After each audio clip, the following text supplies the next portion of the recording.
আজি উলনি যিখন CHC ইয়াৰ কেম্পাছতে আমি 50খন বিচনাযুক্ত আয়ুষ হস্পিটালৰ আধাৰশিলা স্থাপন কৰিছোঁ।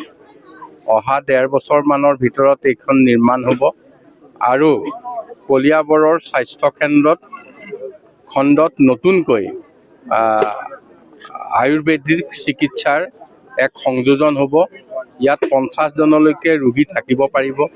ইয়াত পেইং কেবিনো আছে আৰু ঠিক তেনেধৰণে অন্যান্য সকলো সুবিধা ইয়াত উপলব্ধ হ'ব।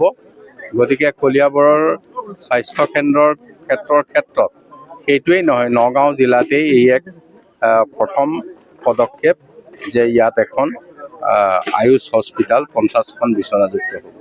ইয়াৰ উপৰিও আমি কলিয়াবৰ আইন মহাবিদ্যালয়ৰ আজি ভূমি পূজনৰে কামৰ শুভাৰম্ভ কৰিছোঁ আৰু আইন মহাবিদ্যালয় প্ৰায় 1.5-2 বছৰৰ ভিতৰত সম্পূৰ্ণ হ'ব। আমি চেষ্টা কৰিম আইন মহাবিদ্যালয় সম্পূৰ্ণ নিৰ্মাণ হোৱাৰ আগতেই পাঠ্যক্ৰম বেলেগ বিল্ডিঙত আৰম্ভ কৰিব কাৰণে। ৰাজ্যসভাৰ আসন 3খনকৈ খালী হৈছে, অসম গণ পৰিষদৰ পৰা উৎক্ষেপ কৰা হ'বনে ৰাজ্যসভাৰ কাৰণে? ৰাজ্যসভাৰ বিষয়টোতো আমি ৰাজ্যসভাত এজন আছে, আমাৰ লোকসভাত এজন আছে। সেই বিষয়টো আকৌ এতিয়ালৈকে আমাৰ দলৰ পৰা উত্থাপন কৰা হোৱা নাই।